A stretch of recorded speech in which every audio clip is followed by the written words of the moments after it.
Earlier this week, we talked with Lisa Haggis about creating a brand that expands. And I don't know if you know this or not, but I own a branding agency. I have for the last 15 years. So branding is kind of in my soul. If there's anything that I've learned about branding over the last 15 years, and I can tell you that I have learned a lot, it's that it is forever evolving. It's not a set it and forget it. It's not a do it one time and like now it's perfect for the rest of eternity. No, it expands and it grows. Why? Because you expand and you grow. Your business expands and it grows. And so if your brand is what it used to be, but you have grown and moved on, there is a brand disconnect. So on today's Powerback episode, we're going to look at your brand together. Maybe these are things that you've looked at recently. Maybe you haven't looked at them since you worked on it. And honestly, maybe these are things that you've never looked at, and that's okay. There isn't like this golden book rule of owning and running and creating a business that teaches you how to do all of these pieces.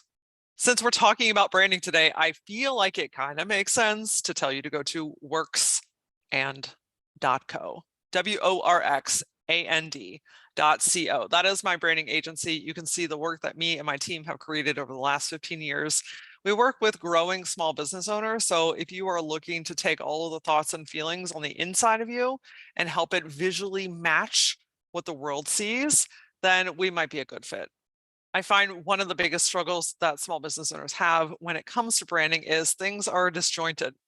Things look and feel differently across different platforms and different materials. You've got old stuff, you've got new stuff. Maybe you just don't have stuff at all. Let's create a cohesive brand that finally looks on the outside the way that you feel on the inside. Again, that website is WORXAND.co. All right, so let's get into the nitty gritty of reevaluating your branding today. The first thing that I always recommend is going back to your why. Why are you doing this in the first place? Why are you running this business? What matters about the work that you're doing? How does it impact the people that you are working with? Something that happens more often than not is business owners get into the depths of growing a business, tinkering and growing and expanding and adding employees and taking away employees and just like doing all of these things. And it becomes robotic. It becomes dry, it becomes systematic, and it's easy to lose sight of why you're doing it in the first place. So sometimes you have to check yourself before you fucking wreck yourself. You have to come back to the heart of your business, the heart of you. Like, why did you start this business in the first place? If it's been a while since you re-engaged with your why, this is your prompt to do that.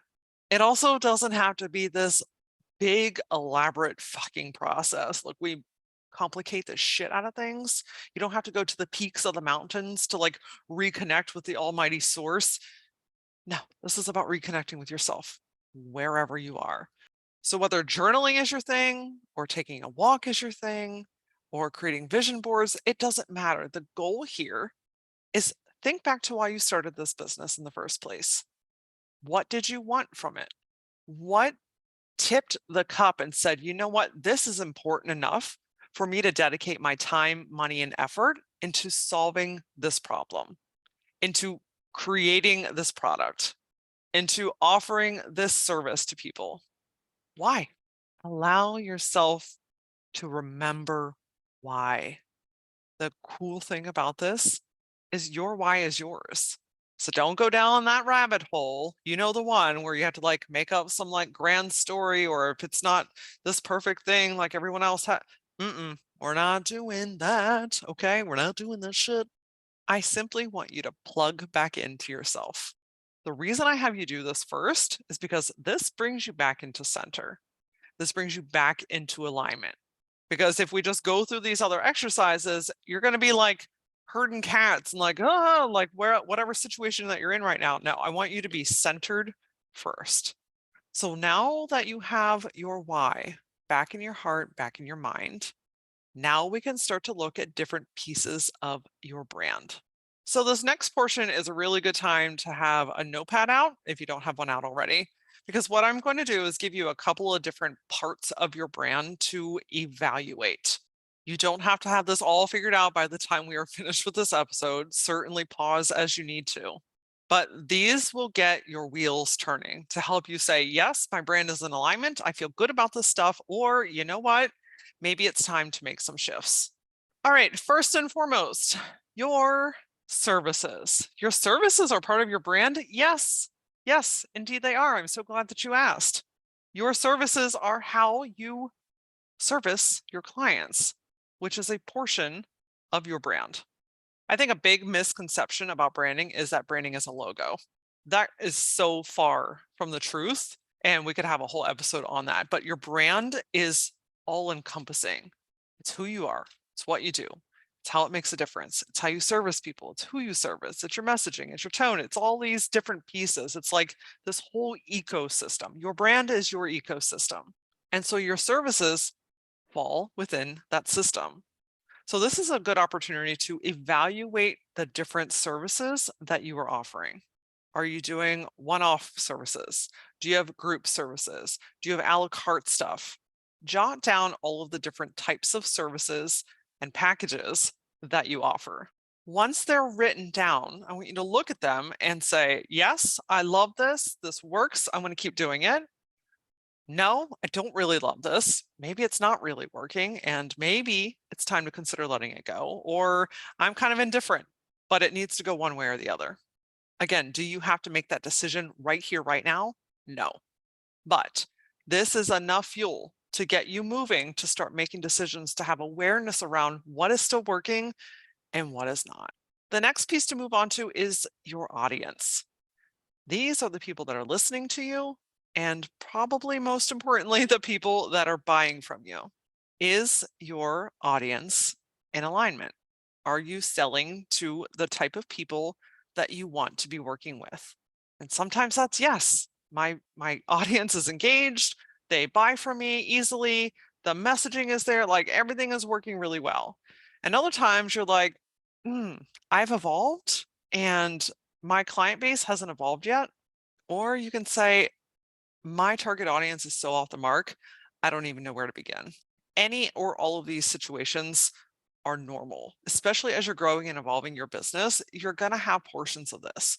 And that's why this type of activity is really important, because it gives you just a few hot fucking seconds to pay attention to who you are selling to. That's what this breaks down to. Paying attention. Because again, you get caught in the rat race, you get into the trenches, you're doing your thing, you're like busy and you're growing and you're doing all this stuff. But sometimes, not sometimes, on a regular basis, you have to pause and come back in and look at things with a fresh lens.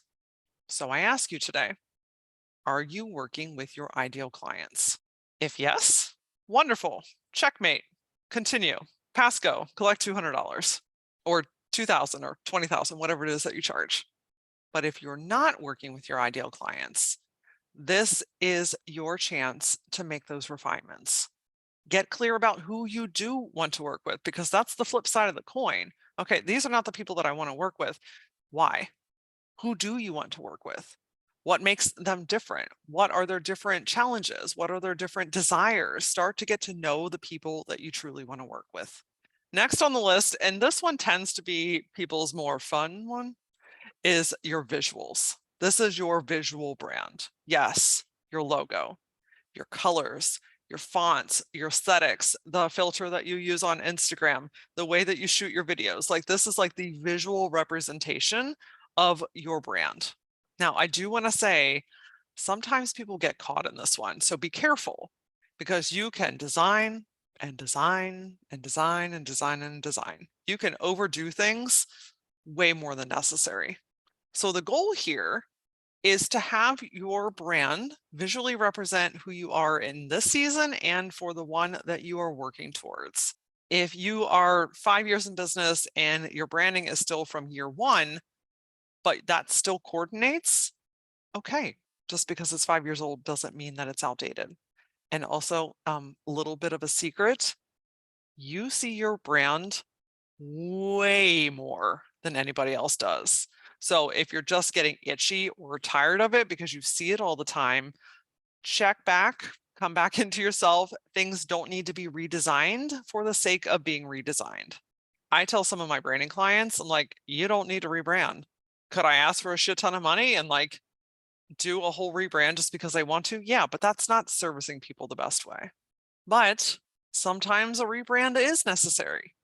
If you have simply outgrown it, if it's no longer a reflection of who you are, if it's not lining up with the people that you do want to work with, if it doesn't have the feeling that gives you confidence, then it may be time to reevaluate your branding.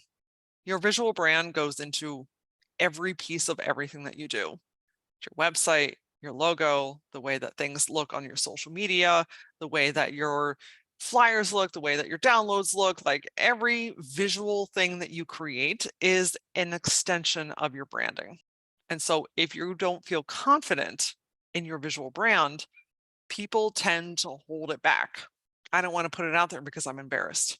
I don't want to put it out there because, oh, this is an old version. I'm working on the new one. Blah, blah. You know that rat race. Okay. If it's time, it's time. Branding is an investment. So get very clear if it's time to do it because it's time to evolve, or if you're just feeling itchy because you're tired of looking at it. Lastly, look, there are so many other pieces that we could go into, but the last piece for today is looking at your tone. Your tone, like your attitude? No, the tone in which you write and communicate with your audience. This is how your blog sounds. This is how your podcast sounds. This is how you respond in emails. If you have a voicemail, what does that sound like? The content that you're writing on your Instagram, the way that you're recording your TikTok videos, like the words that you express, what you're saying, and how you're saying it. So my first question to you is, does it feel like you? Do you truly feel like you are using your authentic voice in your marketing, in your social content, and however you are expressing or communicating with the world and with your clients? If the answer is yes, then fantastic. If the answer is no, this is an opportunity to get further into alignment with how you express yourself in your business. So if you find yourself holding back in fear of what people might say or think, if you find yourself feeling more like I have to be more polished, or I have to be more professional, or I should do something. Look, a should is always a blinking red light to say this needs evaluated. There's a part of me that wants to come out that I'm not allowing it to. So do you sound the way you want to in your business? And if you do not, how can you allow yourself to speak more clearly and more authentically in everything that you do? Is it an Instagram post that you've kept in your drafts because you're afraid of what people might say? Is it a TikTok video that's in your drafts that you're like, oh, this might be too much or it's too honest? Or is it your marketing content, the messaging on your website where it's like, okay, it's like perfectly wrapped up in a bow, but like it just doesn't fucking feel like me? Give yourself permission to make one action that feels more aligned today, whether that's posting one of those drafts or shifting the content on your website. Give yourself permission to use your authentic voice. These pieces should get you going.